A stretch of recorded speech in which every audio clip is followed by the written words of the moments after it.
सी बच्ची जी। हाँ तू खप क्विकली।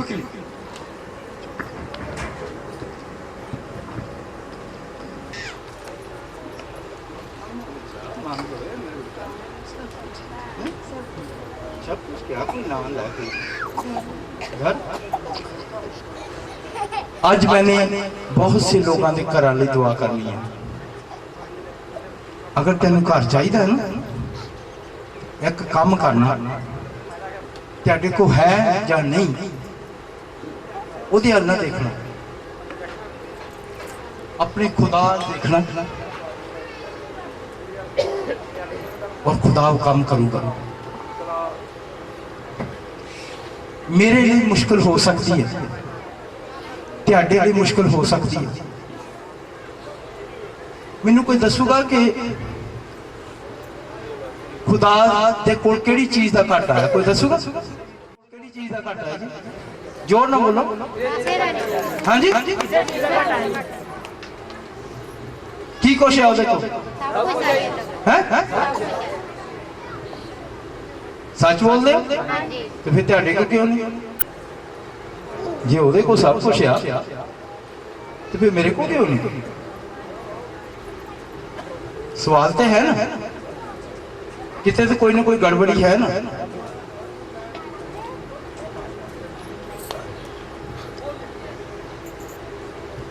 देखिए अगर कोई इतने बंदा तुरया जाए तो कभी मैंने 50,000 रुपया दे दोगे?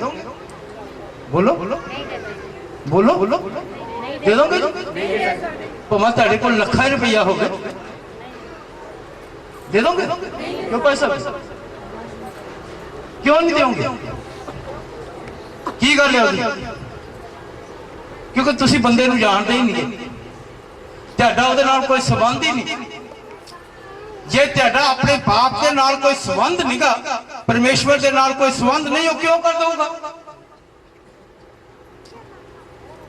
उहदे नाल रिश्ता करन दी जरूरत है।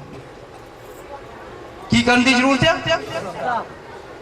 मजहब नहीं, मैं मजहब की गल नहीं कर रहा,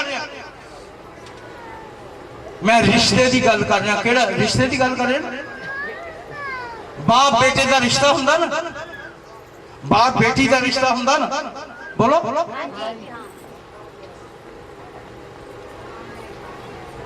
जे मेरा अपने बाप के नाल रिश्ता ही नहीं, मैं अपने बाप बेटा तो है लेकिन उहदे नाल कोई मेरी बेड़ी उछली नहीं, बाप की कहूगा? ले लूंगा मैं बाप को। अज अगर सानू मिलता नहीं तो साडा रिश्ता ही नहीं। सानू अपने बाप की हैसियत का ही नहीं पता, साडे बाप की हैसियत है की सानू देना चाहता है। मैंने रखी एक ऐत पढ़ाई सी कि अगर तू अपने खुदावंद यहोवा पाक को पूरे दिल दे नाल मुहब्बत करे, दिल दे नाल जाने ते वो कहंदा तेनू बल दऊगा, धन दौलत कमाउण दा तरीका दसूगा। आ तरीके ही है ना, किसी ने टेलीफोन इन्वेंट किया है कि नहीं? अज वो बंदा कितना क पैदा जी, कितना क मिलीनियर जिन्हें टेलीफोन बनाया सी, उसको पैसे का घाटा है तो खुदा तुहानू नहीं बल दे सकता, तुहानू नहीं तरीका दस सकता। लेकिन जे उहदे नाल बैठोगे तो तरीके का पता लगना है, जे नहीं बैठोगे तो नहीं पता लगना। अपना सिर मारी जाओ, अपने तरीके ना करी जाओ। लेकिन कुरान कलाम च लिखा है कि जब खुदा अमीर करता ना, सुनना मेरी गल, जब खुदा अमीर करता है तो उहदे नाल सोग निगा। अमीर ते दुनिया बहुत है लेकिन उन्हां दी हालत दे कर पुछ के देख। मैं पिछले दिनों के कनेडा से और खुदा दा खादम सैकुलर रेडियो अनाउंस करता हुंदा कि मीटिंग्स आ रही हैं और इन्ने को दूसरी कौमां के लोग जेड़े कहंदे कि साडे को पैसा तो बहुत है, असी मिलीनियर हैं, लखपति हैं, लेकिन साडे को शांति नहीं, साडे को सुकून नहीं। इन्हां पादरी साहब नूं कहो कि साडे नाल पर्सनल टाइम सानूं देण, साडे नाल घंटा 1-2 घंटे लाउण। असी इन्हां नूं 10,000 चाहिए, 20,000 चाहिए, 50,000 चाहिए, असी देण नूं तैयार हैं। खुदा दे खादम ने कहा ये बिकदे नहीं, ये कोई बाबे नहीं गे। मैं इत्थे ना किसी तो कुछ मंगना है ना मैंने जरूरत है। खुदा ने मैंने बहुत कुछ दिता है, खुदा ने मैंने किसी चीज़ की कमी नहीं छड़ी, लेकिन मैंने तरीका सीखा है। वो तरीका आज मैं तेन सिखाने आया है। बेटा की चाहिए, घर चाहिए मैं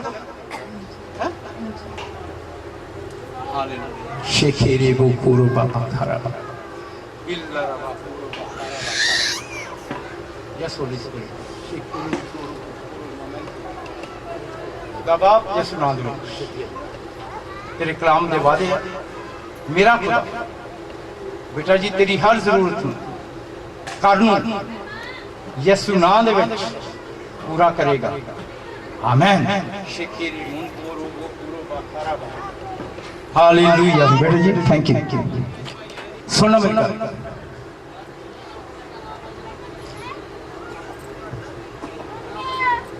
अपनी अखन बंद कर। हालेलुया। कैसी परेशानियां क्यों नहीं है? कलाम में लिखा है, जैसे भाई साहब ने कहा था कि बीज बोने वाले ਨੂੰ बीज ਦਿੰਦਾ है और रोटी खाने वाले ਨੂੰ रोटी ਦਿੰਦਾ है। मैंने बड़े बड़े काम दे दुआ करा। मैं तेन एक गवाही दसनी चाहना, सुनना मेरी गल, मेरे आलू देख, मैं दुआ करता हूँ मेरे आलू देख। अगर किसी के टैलीफोन 10 आधा घंटा पौना घंटा ना किसी का टैलीफोन ना आए, अगर तेरे टैलीफोन आने तो इन्होंने बंद कर लो प्लीज अद्धे घंटे लिए। मेरी बड़ी तेरे की मेहनत है ताकि कोई भी डिस्टर्बेंस ना हो, कोई बच्चा इधर उधर ना हिले, क्योंकि ये ऐसा मौका है ताकि तुम बरकत पाओ, आशीष पाओ। हालेलुया। जोर से बोले हालेलुया। अपनी आंखें बंद करें, मेरे बगैर बोले खुदावंद यीशु जी। जोर से खुदावंद यीशु सानू सुनने वाले कान दे और समझने वाला दिल बख्श। खुदावंद तेरे वचन में लिखा है कि तेरा वचन मेरे राह की रोशनी है, मेरे पाँव का चिराग है और मेरी रूह की खुराक है। जब असी तेरे वचन की रोटी में तोड़ते हैं सानू हजम करने की रूह बख्श, ताकि तेरा वचन साड़ी जिंदगियां जड़ पकड़े और बहुत सा फल लेके आए। खुदावंद हम तेरा शुक्र करते हैं और तेरे नाम को ऊंचा करते हैं। तेरे बेटे यीशु के खून के लिए असी शुक्र करते हैं। असी अपने आप को तेरे बेटे यीशु के खून दे विच सिर दे बालों तो लैके पाँव के तलवे तक डुबोने यीशु नाम दे विच मंगदा। आमीन आमीन। अगर बच्चा कोई रो रहा तो पीछे लै जा ताकि डिस्टर्बेंस ना हो। जो उन्हें चाहिए चीज उन्हें दे दो, दे दो। मेरी गल सुन, पिछली बार जो मैं आया तो मीटिंग 3 बजे खत्म हुई, रात के 3 सुबह के 3 बज गए और मैं काफ़ी थकिया भी होया जिसमानी तौर पर। तो मैं पास्टर साहब के ऑफिस बैठा, एक औरत को लैके आए, मैंने कहते जी यदि गवाही सुन। मैं कहा मैं बहुत थकिया होया लेकिन दसो। कहती जी जेड़ा तुसी पर्स दे के गए सी ना, खुदा ने इन्ना का पैसा दिता। मैं क्या इत्थे रखे, मैं गवाही तेरी कल नूं सुननी है। हुण मैं तुहानूं दस्सण लगा होया कि पिछले साल जो मैं आया डेरे बाबा नानक गुरदासपुर की गल 3 दिन की मीटिंग सी। दूसरे दिन खुदा ने मैनूं कहा कि तूने लोगों के बटुए ते पर्स नोइट करने हैं। की करने? जो ना बोलो की करने? मसा करने हैं, मसा करने, अभिषेक करने, मसा करने। मैंने कहा खुदा ठीक। मैंने अनाउंस कर दिता, मैंने कहा कल नूं जिहदे कोल पर्स नहीं वो पर्स लै लवे, जिहदे कोल बटुआ नहीं वो बटुआ लै लवे। कल नूं मैंने मसा करनी, अभिषेक करना, मैंने अनाउंस कर दिया। और दूसरे दिन उत्थे एक डॉक्टर है, उसकी वाइफ, उन्होंने मैनू घर दावत दी, तुसीं भाई साहब जी घर आ। मेरे नाल सारी टीम सी। जब मैं गया उत्थे ते वो भैन ने ना लिया के ना 6-7 पर्स ना बड़े बड़े ते लिया के रख दिते। मैनू कहती जी ये मेरे मसा कर। मैं क्या सिस्टर जी गल सुनो, मैंने कल नूं करने, सॉरी रात नूं करने, जो खुदावंद दा मसा मेरे ते आया, जो खुदा ने मैनू कहा मैंने करने, तुसी लै आउणा मीटिंग। कहंदी नहीं नहीं नहीं तुसी इत्थे कर दो, हुण तुसी आए होए। मैं क्या सिस्टर जी मैं जी गल कर रहा वो सच तुहाडे समझ नहीं पै रही। मैं तुहानूं कहना मीटिंग च लैके आई, ਉਹਦਾ मतलब सी कि मैनू सारे ना लियाने पैण। वो इदा कोई साड़ी ना 15-20 मिनट गल चलती रही, ये सारे देख। खुदा ने मैनू कहा इहनूं पुछ कि इहनूं सब तो ज्यादा दिल में किहड़ा लगा होया ना सारे इहनूं बहुत प्यार करदी है। मैंने कहा सिस्टर जी इन्हां सारे परसां दे विचों किहनूं तुसीं बहुत प्यार करदे हो। तो उधरों उन्होंने हसबैंड बोले डॉक्टर साहब कहते भाई साहब जी जिथे भी जाती है ना पहले पर्स ही खरीदती है, पर्सा ना बड़ा प्यार है। मैं क्या अच्छा जी। मैनू कहती आ मैं इंग्लैंड तो लिया, मैं पेरिस तो लिया, मैं जर्मनी तो लिया, मैं कनेडे तो लिया। उन्हें कोई 6-7 मुल्क बनाते ते कहती आ इन्ने दा प्राइस दसनिया शुरू कर दी मैंने कीमत। मैंने कहा सिस्टर जी ना तो मैं तेरे को प्राइस पूछी है, ना मैं तेन ये पूछा कि तुम कितों लैके आए। मैं तेन ये पूछा कि तेरे दिल में किहड़ा लगा है, किहनूं तुसीं बहुत प्यार करदे हो। कहंदी आ जिहड़ा ना बहुत महंगा है, इहनूं बहुत प्यार करदी, पर कहंदी इहनूं भी बड़ा प्यार करदी क्योंकि इहदा कलर बहुत सोहना है, इहदा रंग बड़ा सोहना है। मैं कहा सिस्टर जी नहीं नहीं एक दसो जिन्होंने तुसीं बहुत प्यार करदे हो। कहंदी आह जिहड़ा ना इहनूं बहुत प्यार करदा। मैं कहा फिर मेरी गल सुनो, खुदा तो मैनूं कह रहा अज शाम नूं ना ये जिहनूं भी खुदा दा पाक नूं तैनूं कहंदा है देण लई ये तूं नहीं देना है। कहंदी हाय, कहंदी ये तो बहुत ही महंगा है। मैं कहा सिस्टर जी ये तुसीं जानो ते तुहाडा काम जाने काम ना, जो खुदा ने मैनूं कहा है मैंने तुहानूं कहता है, करना नहीं करना ये तुहाडी मर्जी।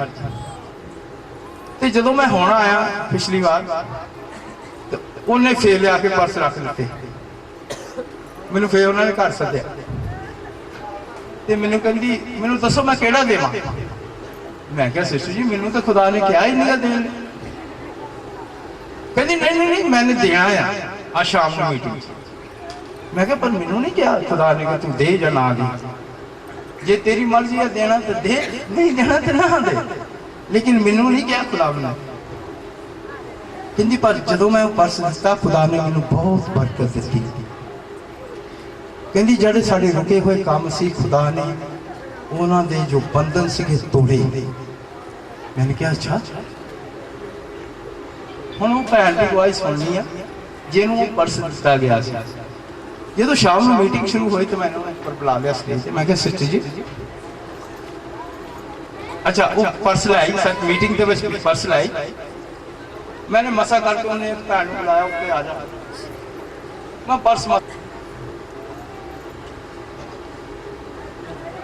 पर्स देता ते वो हुण भैन सुन वो भैन मैं उत्ते बुलाया जिन्हें मैंने दसिया कि इन्ने पैसे। कहती कि जिथे पर्स पिया सीगा सुन जिथे पर्स पिया सी उत्थे 7 दिन भी नहीं सी हाले हुए, 7 दिन भी नहीं सी हुए। कहती उत्थे पता नहीं किदां नोटां दीयां थैयां पईयां सी। Hallelujah hallelujah. खुदा दी कोई मुश्किल है जी? बोलो मेरे लिए मुश्किल हो सकती है, तुहाडे लिए मुश्किल हो सकती। उस खुदा दी मैं पूजा करदा जिहड़ा मैनू तुहानू नवीं किडनियां दे दिंदा, नवा दिल दे दिंदा है, नवे गुर्दे दे दिंदा। हुंदे है ना ऐसे काम पासे हुंदे है ना, तो ओहदे लई पैसा कोई मुश्किल है जी? है कोई मुश्किल है? ਉਹ ਭੈਣ ਦੀ ਆਵਾਜ਼ ਸੁਣ, ਕਹਿੰਦੀ ਮੈਂ ਥਈਆਂ ਨੋਟ ਦੀਆਂ ਨਾ ਉਹ ਬੈਗ 'ਚ ਪਾਉਂਦੀ ਸੀ, ਇੰਨੀਆਂ ਕੁ ਥਈਆਂ ਸੀ ਉਹ ਬੈਗ ਦੇ ਵਿੱਚ ਪੈਂਦੀਆਂ ਨਹੀਂ ਸੀ। ਹਾਲੇਲੂਇਆ। मैंने एक गाना सिखाया सी, रात में ਅਸੀਂ ਗਾਵਾਂਗੇ ਇਹਨੇ ਮੈਨੇ। मेरा प्याला लबरेज करता, लबरेज का मतलब ਜਿਹੜਾ उछलदा होया, ਜਦੋਂ जब ਤੁਸੀਂ पानी पाउने ना काहे गिलास जग ਜਾਂ ਕਾਸੇ 'ਚ ਵੀ तो ਉੱਪਰ ਦਾ ਡੁੱਲਦਾ ਹੋਇਆ, ਇਦਾਂ ਮੇਰਾ और ਤੁਹਾਡਾ प्याला खुदा लबरेज करता है, ਡੁੱਲਦਾ ਹੋਇਆ। ਉਹ ਬੈਗ ਦੇ ਵਿੱਚ ਕਹਿੰਦੀ ਥਈਆਂ ਨਹੀਂ ਸੀ ਪੈਂਦੀਆਂ ਨੋਟ ਦੀਆਂ। ਕਹਿੰਦੀ ਸਾਡੇ ਤੇ 3 ਲੱਖ ਦਾ ਕਰਜ਼ਾ ਸੀਗਾ, ਅਸੀਂ ਉਹ ਲਾਇਆ, 3 ਟਰੱਕ ਖਰੀਦੇ, ਇੱਕ ਅਸੀਂ ਨਵੀਂ ਗੱਡੀ ਲਈ, ਔਰ ਹੁਣ ਕਹਿੰਦੀ ਸਾਡੀ ਜਿਹੜੀ ਇਨਕਮ ਆ ਉਹਦਾ ਅਸੀਂ ਈਮਾਨਦਾਰੀ ਨਾਲ, ਵਫਾਦਾਰੀ ਨਾਲ ਉਹਦਾ 10ਵਾਂ ਹਿੱਸਾ ਜੋ ਵੀ ਹੁੰਦਾ ਆ, ਜਿੰਨੀ ਵੀ ਇਨਕਮ ਹੁੰਦੀ ਆ ਸਾਡੀ 15 ਤੋਂ 20,000 ਦੀ ਜੋ ਬਣਦਾ 10ਵਾਂ ਹਿੱਸਾ ਅਸੀਂ ਖੁਦਾ ਦੇ ਘਰ ਦੇ ਵਿੱਚ ਲੈ ਕੇ ਜਾਂਦੇ ਆ। Hallelujah, hallelujah. ਜੇ ਖੁਦਾ ਉਸ ਭੈਣ ਲਈ ਕਰ ਸਕਦਾ ਹੈ, ਕੀ ਤੁਹਾਡੇ ਲਈ ਨਹੀਂ ਕਰ ਸਕਦਾ? ਕੀ ਮੇਰੇ ਲਈ ਨਹੀਂ ਕਰ ਸਕਦਾ? ਜੇ ਮੇਰਾ ਉਹਦੇ ਨਾਲ ਰਿਸ਼ਤਾ ਹੋਵੇ। मैंने इस बच्चे की सोच को देख के अज साड़ी सोच की है, मेरी त्याडी सोच की है, की चाहने कि खुदा साड़ी जिंदगी च करे, की चाहने कि खुदा साडे घरां दे विच बरकत लैके आए।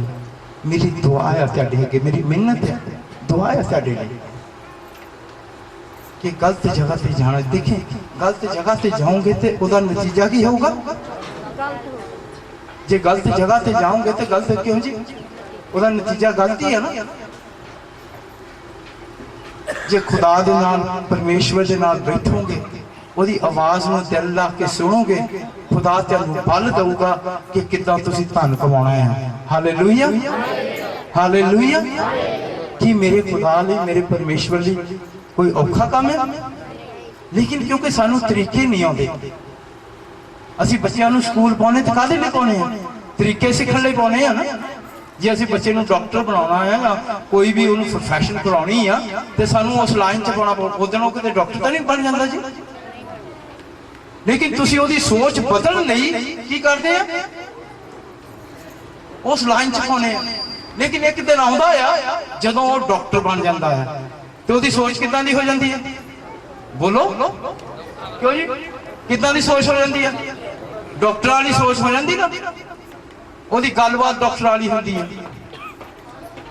ਅੱਜ ਮੇਰੀ ਉਹ ਤੁਹਾਡੀ ਸੋਚ ਖੁਦਾ ਦੀ ਸੋਚ ਹੈ, ਪਰਮੇਸ਼ਵਰ ਦੀ ਸੋਚ ਹੈ। ਜੇ ਮੇਰੀ ਸੋਚ ਨਹੀਂ ਬਦਲਦੀ ਤੇ ਮੇਰਾ ਕੁਝ ਵੀ ਨਹੀਂ ਬਦਲਦਾ। ਜੇ ਅੱਜ ਮੇਰੇ ਭੈਣੋਂ ਤੇ ਭਰਾਵੋ, ਨੌਜਵਾਨੋ, ਬੇਟੇ ਬੇਟੀਓ, ਅਗਰ ਤੁਹਾਡੀ ਸੋਚ ਬਦਲ ਜਾਊਗੀ, ਤੁਹਾਡਾ ਰਵੱਈਆ ਬਦਲ ਜਾਏਗਾ, ਤੁਹਾਡਾ ਸੋਚਣਾ ਬਦਲ ਜਾਏਗਾ, ਤੁਹਾਡੇ ਜੋ ਮੈਂ ਦੱਸਣ ਜਾ ਰਿਹਾ ਨਾ, यकीन करना खुदा तेरी जिंदगी च की करूगा।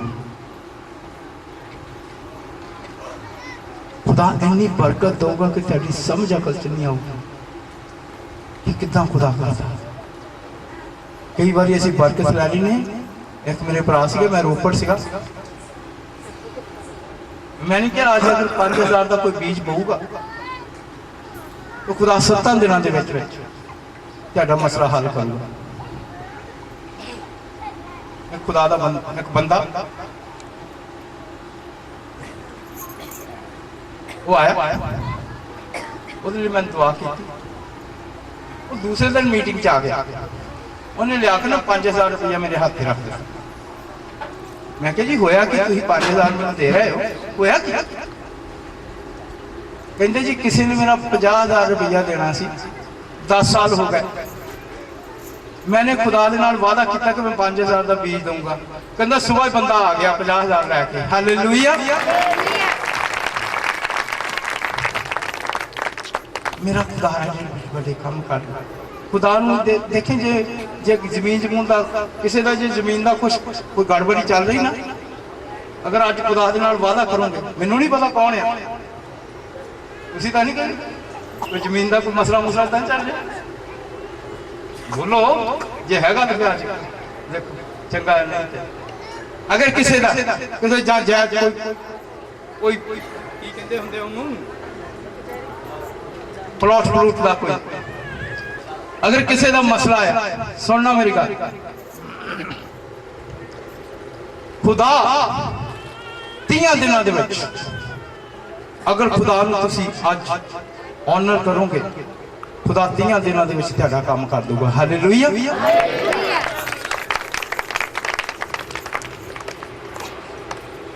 देखें, अगर मेरी जमीन ते किसी ने कब्जा किया होवे तो मैंने वकील की जरूरत है कि नहीं? हाँ जी, तो वकील मेरा फ्री काम कर दूगा। उन्हें कहना पहले पैसे रख है। लेकिन मेरे भैनों ते भरावो इस सौदा माड़ा नहीं गा, यकीन करो। अपनी अखर बंद रखो। हालेलुया। शेखेरी वो पुरो बाखारा। हालेलुया। खुदावा यीशु नाम विच मैं तेरा शुक्र करदा, तेरे बेटे बेटियां नूं यीशु तेरे नाम दे विच बरकत देना है। खुदा जो भी इन्हां दे दिल दीयां ख्वाहिशां आ तू जानता है। खुदा अगर किसी नूं काम दी जरूरत है तो उस काम दा इंतजाम कर। अगर किसी को घर की जरूरत है तो घर का इंतजाम कर। अगर किसी के जमीन का मसला है तो वही जमीन का तू मसला हल कर। खुदा पाक तू अपने लोगों के नाल गलबात कर और तेरा नाम जलाल पाए। तू बड़े और हम कम होते हैं। यीशु नाम में मांगता हूँ, आमीन। जोर से बोले। देखें नाम लिखा है कि बीज बोण वाले नूं की करदा जी, जोर ना बोले, बीज बोण वाले नूं, जोर ना बोले, बीज बोण वाले नूं बीज दिंदा ते रोटी खाण वाले नूं रोटी दिंदा। देखिए किसान इत्थे भाजी बैठे हैं, उन्होंने एक आदत है, किसान नूं एक आदत है, एक जिमीदार नूं एक आदत है। वो आदत की है